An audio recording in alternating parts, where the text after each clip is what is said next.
how does physical therapy help you do that? Well, physical therapy is really one of the least expensive options when it comes to healthcare. At TherapyWorks, one of our big things is to make sure we're solving the underlying causes of conditions without any unnecessary surgeries or injections or medications.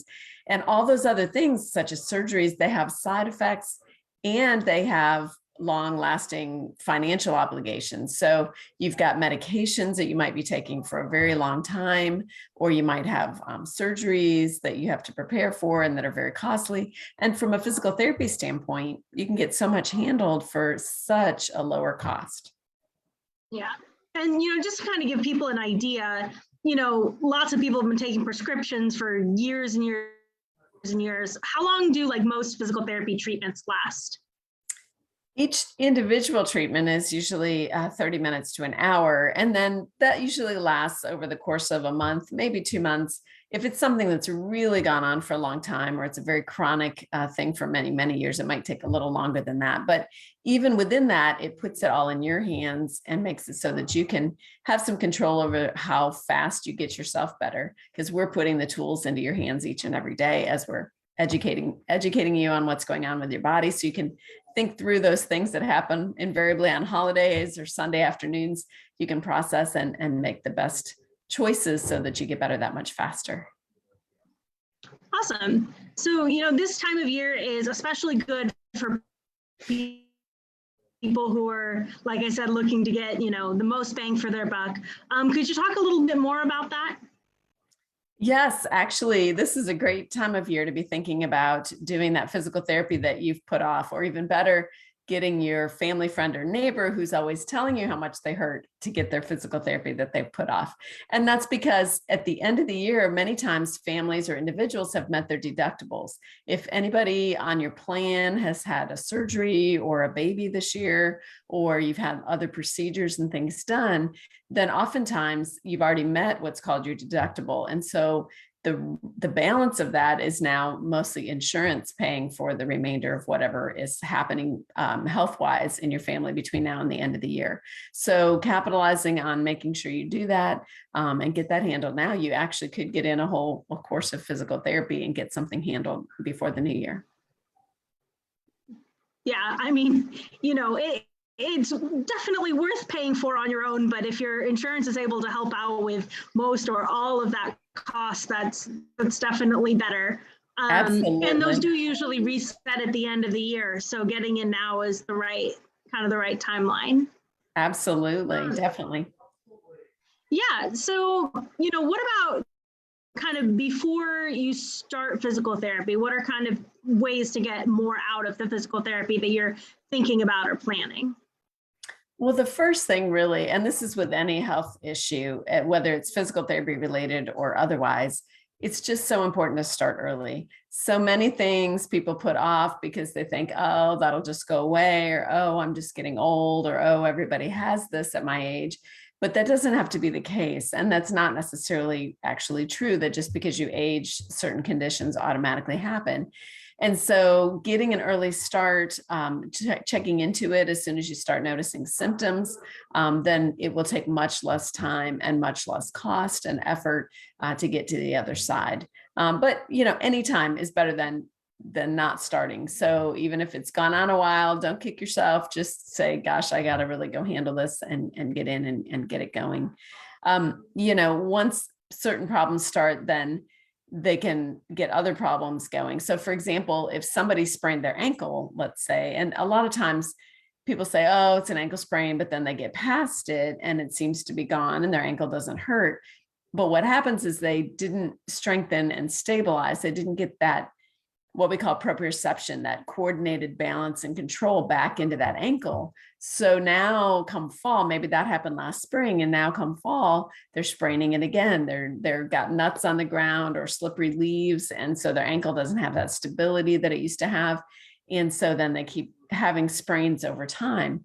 Well, the other thing always come up with reasons too, right? They're like, well, it's normal when there are nuts on the ground, or, well, I'm just someone who sprains my ankle a lot, or I'm just clumsy. But There are Right, real it doesn't. physiological reasons for those. Exactly. It doesn't have to be that way. And what happens is because that ankle is kind of off, even just a little bit, they start walking just a little bit different. And so now the other knee or the other hip or the other ankle starts getting a little more wear and tear. And then pretty soon, by the time they see us 6 months, 9 months, a year later, we're not only dealing with that initial ankle injury that could have resolved pretty quickly, but we're dealing with the strength loss on both sides, the balance coordination issues, the joint problems and pain, and the muscle weaknesses that are happening on both sides, both ankle, knee, and hip, and sometimes even lower back because of the compensation that's gone on over a longer period of time. So the moral of the story is get in early, make sure something's being addressed whenever you're noticing that it's going on.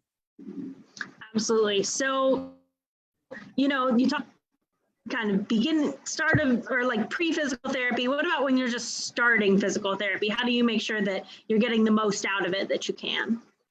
When people come in and they talk with their physical therapist, what they don't understand is that we're listening not only to the actual actions that they're saying, but we're putting it together with what we know about the muscles and the movements and the joints that go along with those actions. So we're kind of putting the anatomy together with the story. That's why I always say it's part anatomy, physiology, and part Sherlock Holmes. We're kind of putting it all together.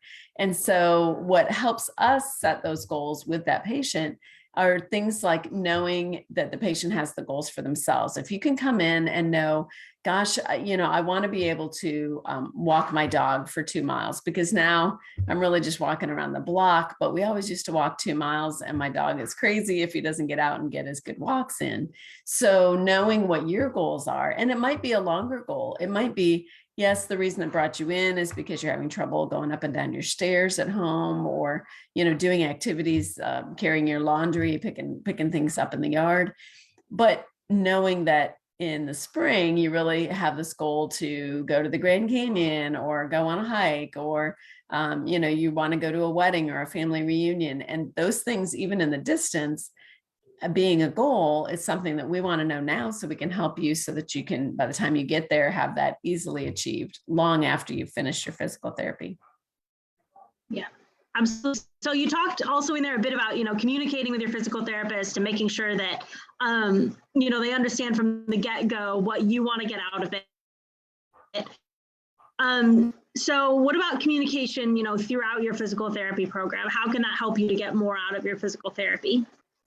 And communication is really so important. It helps us because your program is so individualized. It's really important for us to know, okay, we added these things. How did it go over the next couple of days? Did that make you more sore? Did you do pretty well? Were you sore that day, but then the next day you did a great, felt great. We try to progress people as quickly as we can, but not too fast to make things flare up.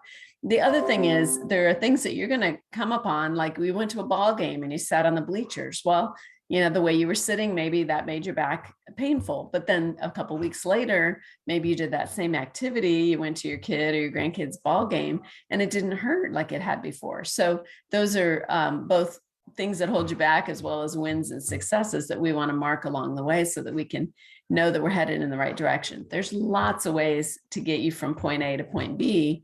We just need to be able to track with you how it's going in the other, 23 hours of the day when you're not in therapy. Absolutely. So how else can you get the most out of your physical therapy treatment, over the course of, the time that you're in PT? I think the biggest thing is consistency. I always tell our patients, the best physical therapy that you're going to have is at the physical therapy that you attend. And making sure that you're going to your physical therapy sessions, that you're doing your home program. And if you're not able to do it, be honest, let them know, okay, these are the things that I can work into my daily routine consistently. And these are the things I just can't. And maybe your physical therapist can help you. They really will be able to help you strategize once they know where you're having the difficulties. We try not to overload people with too many things to do, but sometimes that can be the case depending on what's going on in your life right then. And so finding ways that you can dovetail it into your daily routine, making sure you're consistent, especially things like the holidays, the cold weather, all the things in the wintertime that take a little extra time, just like warming up the car in the morning, that having to do that task or scraping ice could be taking away from the few minutes that you actually had to do some of your stretches. So making sure that you're in good communication and staying as consistent as possible with what you know that you need to be doing. Yeah, and I will say, as I do also double as the patient care coordinator, so sometimes consistency around this time, around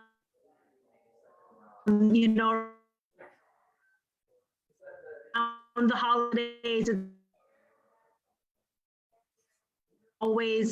it's always more difficult to get those appointments in. They're not going to be able to do all the other things you want to do. And if you aren't consistent, you're not going to get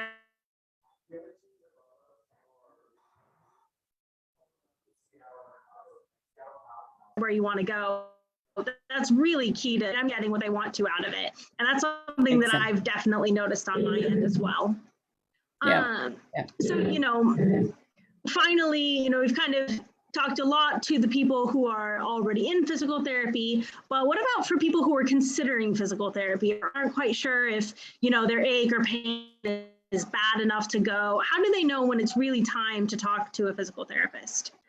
Well, really, anytime that you're having questions is the perfect time. But when you're feeling like, okay, something's gone on more than a couple of days, or something is actually different than it usually is, maybe you've had headaches before, but this time it's different, or it seems to not be relieved by the same types of things, then that's a time to go in and talk to somebody. If you're limited in your mobility, so now you're finding, this is one thing I always find with some friends of mine, when their neck hurts, they'll start to turn their whole body instead of just their head. The moment that they're doing that, then okay, so there's some tightness and restriction that really needs to get addressed right now, or else it'll be a full body movement just to change lanes in traffic. So anytime you're having some restriction in your movement, if your pain persists, that way you make a note of when it started and when it progressed or changed.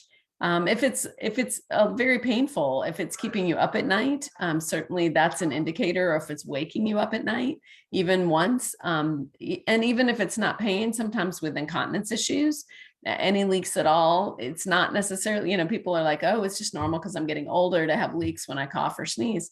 And that's not the case. It's because there's muscles and just normal because I had a baby.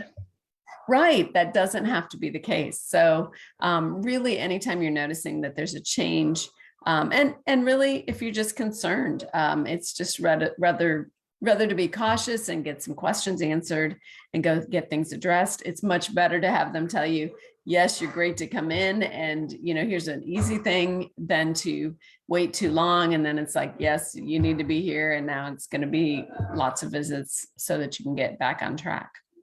Yeah. So what does that process look like? If someone says, okay, maybe I do need to talk to a physical therapist, what's the next step?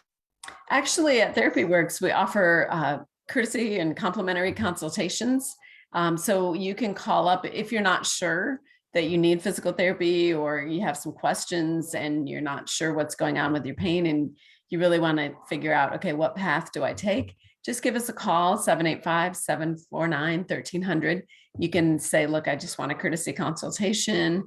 And it's basically either over the phone or in person, sitting down with one of our licensed therapists for about 10 minutes, getting a little bit of history, finding out what's going on, and trying to help give you some good direction on what's the next best step for you and your individualized circumstance.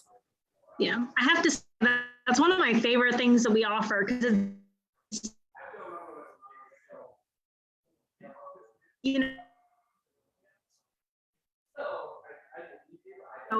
if physical therapy is the right next step, we can get your available to people. Absolutely. We love to get people in and help them out. And even the surrounding area as well. Sure. So many options. So anyways, yep.